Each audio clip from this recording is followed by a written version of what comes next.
और दुनिया भर की खबरें बिना किसी लाग लपेट के। आप बस मेरे साथ 60 मिनट तक बने रहिए, आंख कान खोल के।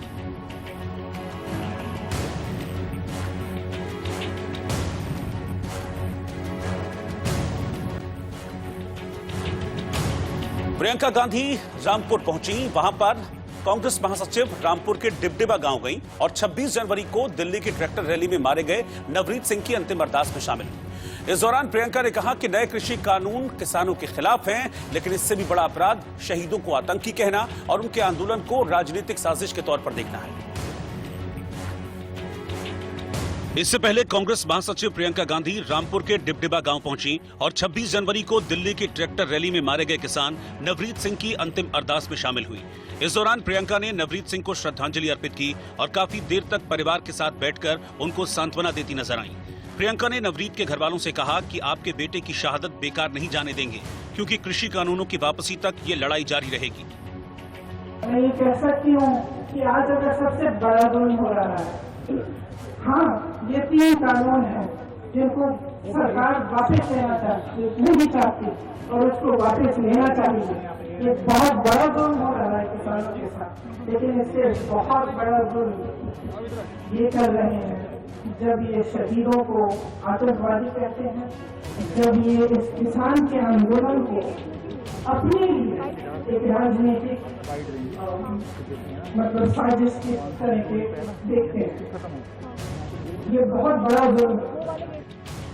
इसके अलावा प्रियंका ने कहा कि किसानों का आंदोलन राजनीतिक नहीं है, बल्कि ये हर देशवासी का आंदोलन है।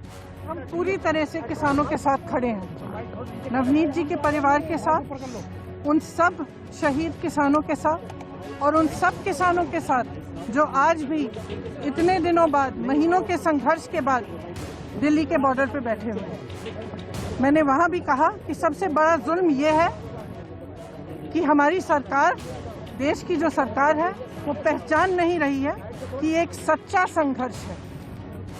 इसमें कोई राजनीतिक साजिश नहीं है, कोई नेता इसके पीछे नहीं है, कोई पार्टी इसके पीछे नहीं है। ये दर्द है किसानों का, देशवासियों का दर्द है। दरअसल किसान नवरीत सिंह की मौत 26 जनवरी को दिल्ली के ITO पर आंदोलन के दौरान हो गई थी। किसानों का आरोप है कि किसान नवरीत सिंह की मौत पुलिस की गोली से हुई है। शहीद हुआ है, हमें सबसे पहले तो इसे शत प्रणाम शहीद भाई को। ये अन्नदाता जो अस्मिता पे चोट के साथ जो मृत्यु हुई है, जो शहीद हुआ है हमारा साथी, इस साथी के आखिरी सांस तक की कसम है हमें, जब तक सरकार घुटनों पे नहीं आ जाएगी, अब किसान इस दिल्ली को छोड़ने वाला नहीं है। गोली से बात करना चाहते हो, कानूनों के अलावा जितने भाई शहीद हुए हैं अब उनका भी हिसाब लिया जाएगा, एक एक शहीद का हिसाब लिया जाएगा। हालांकि पुलिस ने 26 जनवरी को ही एक CCTV फुटेज जारी किया था और कहा था कि पुलिस की गोली से नहीं, बल्कि ट्रैक्टर पलटने से नवरीत की मौत हुई है। इसके अलावा पोस्टमार्टम रिपोर्ट में सिर में चोट लगने से मौत की पुष्टि हुई है। साथ ही शरीर पर गोली का कोई भी निशान नहीं मिलने की बात भी सामने आई। लेकिन अब नवरीत की मौत पर सियासत तेज हो गई है, क्योंकि अंतिम अरदास में प्रियंका गांधी रामपुर पहुंच गईं। हालांकि रामपुर जाने के दौरान उनके काफिले की कई गाड़ियां आपस में टकरा गईं। राहत की बात ये रही कि कोई जख्मी नहीं हुआ। उधर रास्ते में हादसे के बाद प्रियंका अपनी गाड़ी का शीशा खुद साफ करती नजर आईं, ताकि ड्राइवर को साफ दिखाई दे।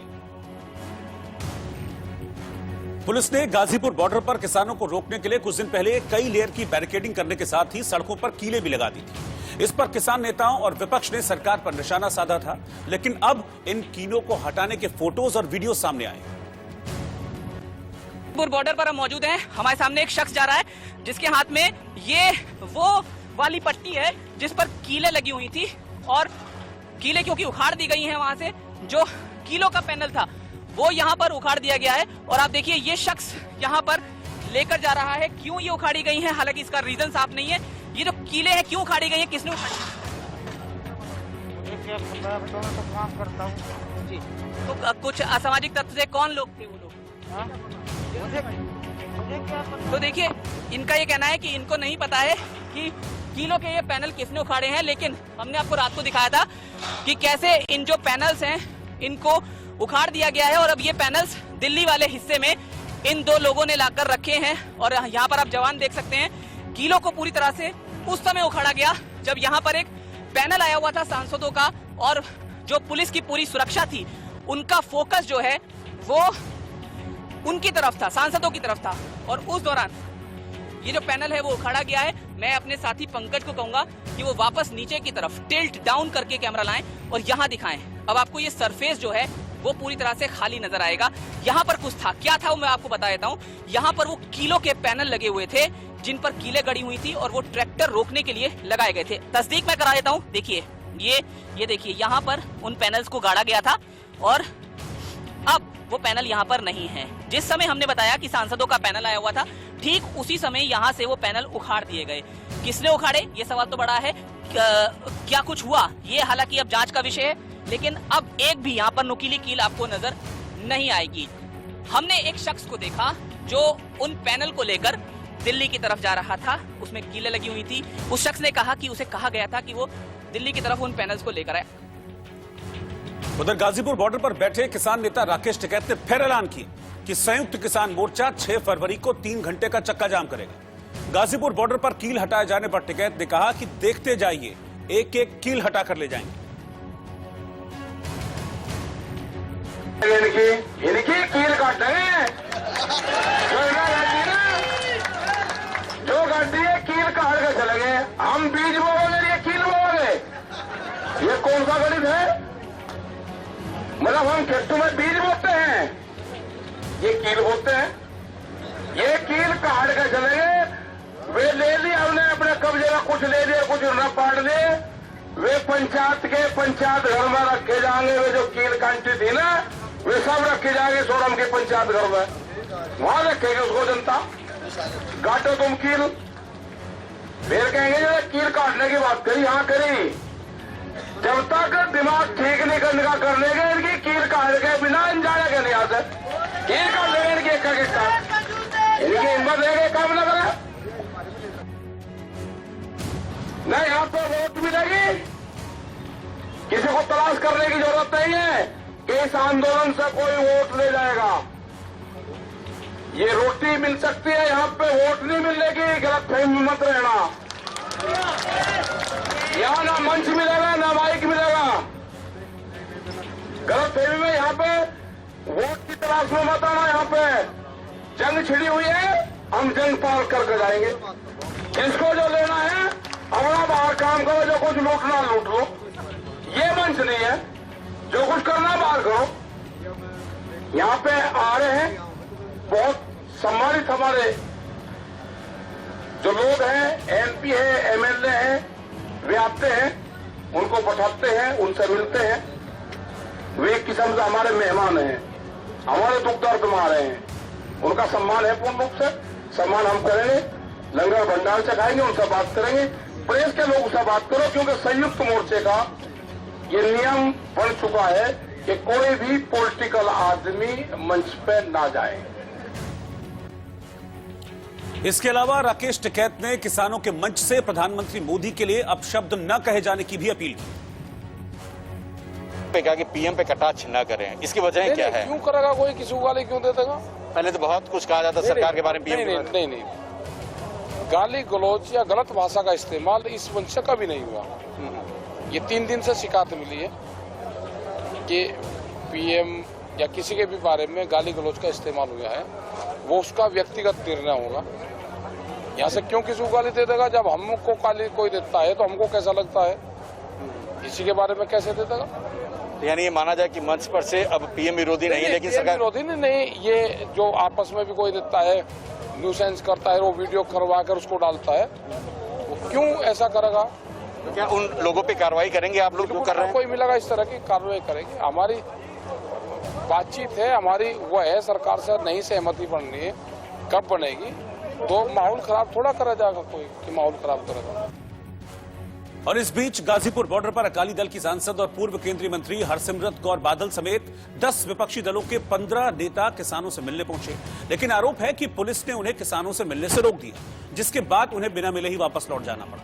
हालांकि पुलिस का यह कहना है कि जिस रास्ते से दूसरे नेता आंदोलन में पहुंच रहे हैं, वही रास्ता इन सांसदों को, इन नेताओं को भी बताया गया था, लेकिन विपक्षी सांसदों ने उस रास्ते से जाने से इनकार कर दिया और वापस लौट गए। तो का जो डेलीगेशन दिल्ली यूपी बॉर्डर पर पहुंचा था वो मेरे पीछे जो आप ये टूरिस्ट बस देख रहे हैं इससे वापस जा रहा है। आप इसमें देख सकते हैं जाते समय भी जो सांसद यहाँ पहुंचे थे उन्होंने अपनी प्रतिक्रिया दी। हमने उनसे कई सवाल पूछे।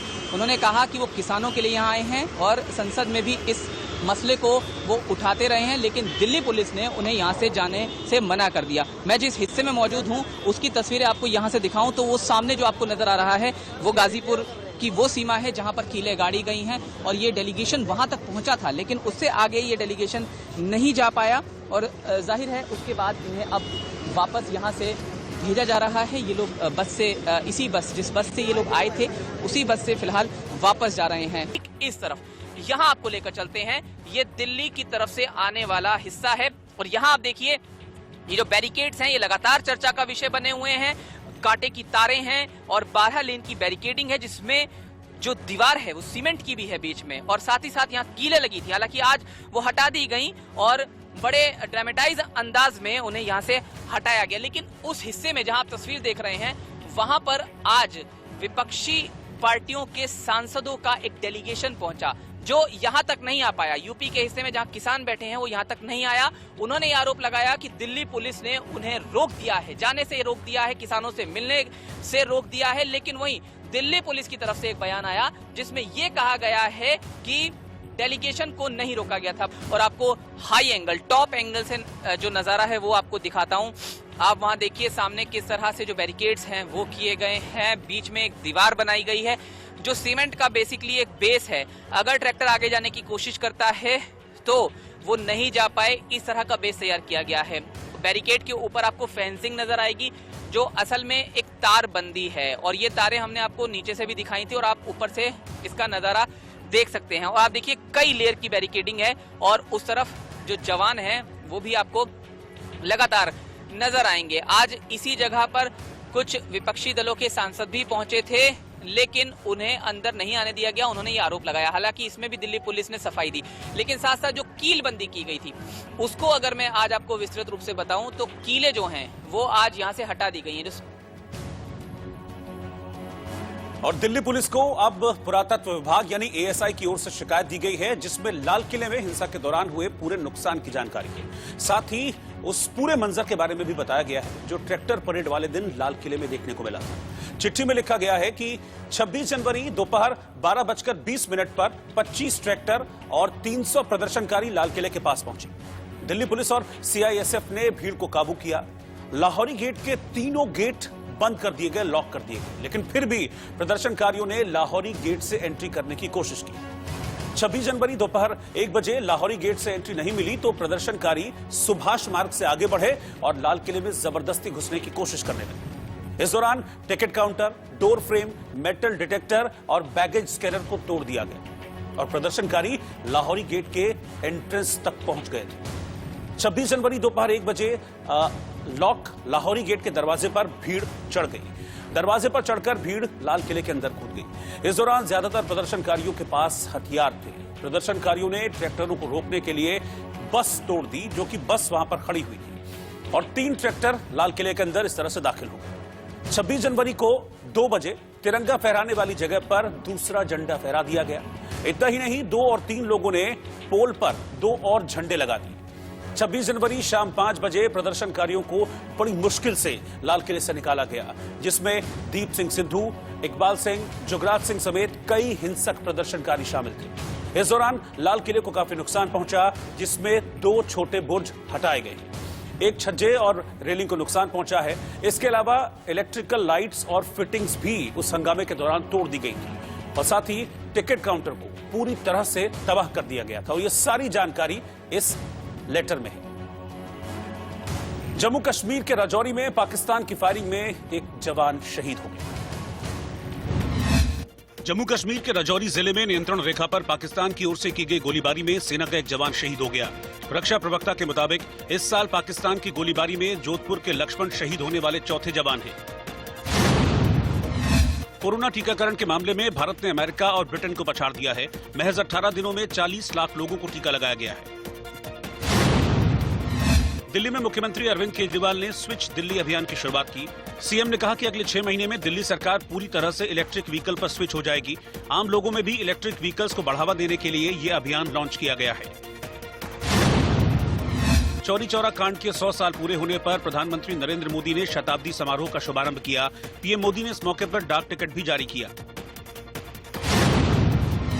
हिमाचल प्रदेश के शिमला में एक बार फिर बर्फबारी हुई। इसके बाद एक बार फिर मैदानी इलाकों में ठंड के बढ़ने की संभावना बढ़ गई है।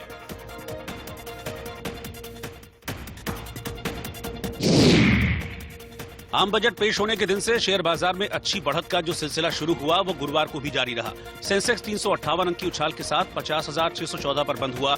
वहीं निफ्टी 105 अंक ऊपर 14,895 पर बंद हुआ। और राज्यसभा में उस वक्त ठहाके लगने लगे जब कांग्रेस छोड़कर बीजेपी में गए ज्योतिरादित्य सिंधिया के तुरंत बाद दिग्विजय सिंह का नाम चर्चा में हिस्सा लेने के लिए पुकारा गया। इस दौरान राज्यसभा में दिग्विजय सिंह ने सिंधिया की चुटकी ली कि जहां एक तरफ देश की जनता, हमारे जनसेवक, हमारी सरकार इस कोरोना की महामारी का सामना कर रहे हैं, वहीं विपक्ष के कई नेता केवल सवाल उठाने में और टीका टिप्पणी करने में रुचि रख रहे थे। सही बात है, क्षमता रखना होगा। जैसे मेरे भाई मनोज जी ने कहा, सुनाने में भी और सुनने में भी। प्रश्न यह है सभापति महोदय कि पहले लॉकडाउन पर प्रश्न उठे। लॉकडाउन क्यों, कितने दिन, किससे पूछ के किया आपने? उसके बाद जब अनलॉक की प्रक्रिया शुरू हुई तो उस पर प्रश्न, अनलॉक क्यों, कब होगा, कैसे होगा, किससे पूछ के किया आपने? को भी पूरी तरह से खर्चा नहीं किया, केवल 1,26,000 करोड़ रुपए खर्चा किया, मतलब 15% कम। और आज ढांचे की बात की जा रही है। 2013 में तो 18% अंडर यूटिलाइजेशन रहा। और वहीं प्रधानमंत्री नरेंद्र मोदी जी की एनडीए की सरकार ने 4 साल में हर साल जो बजट का आवंटन रहा, जो कई गुना ज्यादा, उस बजट के आवंटन से 2 से 9% ज्यादा खर्च हर साल स्वास्थ्य के क्षेत्र में किया। स्वस्थ भारत, शिक्षित भारत, तभी भारत 21वीं सदी का नेतृत्व कर पाएगा। और इसी के साथ मैं कहना चाहता हूं कि यह कहानी यहां नहीं रुकती। इस साल के बजट में मैं वित्त मंत्री जी को, स्वास्थ्य मंत्री जी को, प्रधानमंत्री जी को धन्यवाद अर्पित करना चाहता हूं। बेंगलुरु में जारी एरो इंडिया शो के दूसरे दिन आत्मनिर्भर भारत की झलक फिर से देखने को मिली है। साथ ही एचएएल के बनाए हेलीकॉप्टरों ने फ्लाई पास्ट में हिस्सा लिया और शानदार करतब दिखाए। दूसरे दिन एरो इंडिया शो में रक्षा मंत्री राजनाथ सिंह ने कई मीटिंग्स की, तो एरो शो के दौरान आसमान में अलग अलग रंग देखने को मिले। वहीं बीजेपी सांसद तेजस्वी सूर्या ने तेजस में उड़ान भरी। ये तस्वीर दिखाती है कि रक्षा क्षेत्र में आत्मनिर्भर होने की दिशा में भारत किस तरह तेजी से बढ़ रहा है। ये एयर शो इसलिए भी खास है क्योंकि भारत की तरफ तिरछी निगाहें रखने वालों तक देश की ताकत का साफ और ठीक संदेश पहुंचा दिया जाए।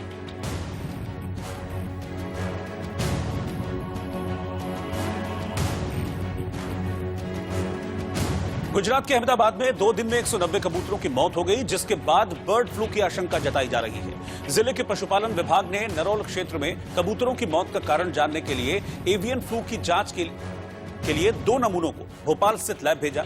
पशुपालन विभाग ने बताया है कि बर्ड फ्लू के संदिग्ध मामले में पिछले 2 दिनों में शहर के नरौल इलाके में 190 कबूतर मृत पाए गए।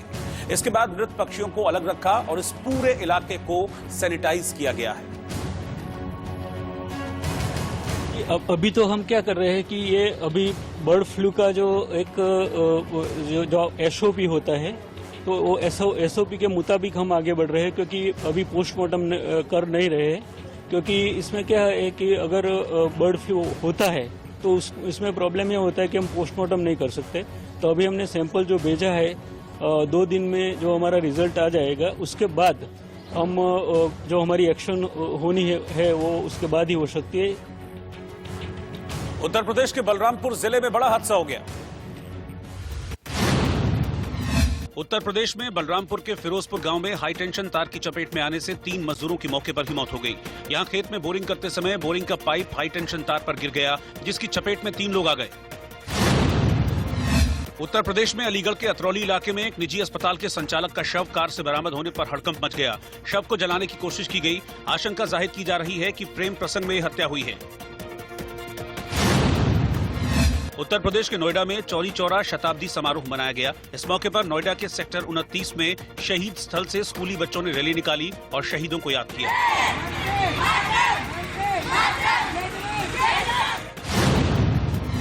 क्रिकेटर विराट कोहली 23 करोड़ अमेरिकी डॉलर के ब्रांड मूल्य के साथ लगातार चौथे साल 2020 में सबसे मूल्यवान भारतीय सेलिब्रिटी रहे। इस सूची में दूसरे और तीसरे स्थान पर अभिनेता अक्षय कुमार और रणवीर सिंह का नाम है। टेस्ला के सीईओ एलन मस्क ने क्रिप्टो करेंसी डॉजीकॉइन को अपना पसंदीदा क्रिप्टो करेंसी बताया है। मस्क ने डॉजीकॉइन को लेकर 1 घंटे में 9 ट्वीट किए, जिसके बाद कंपनी के शेयर में करीब 60% का उछाल आया है।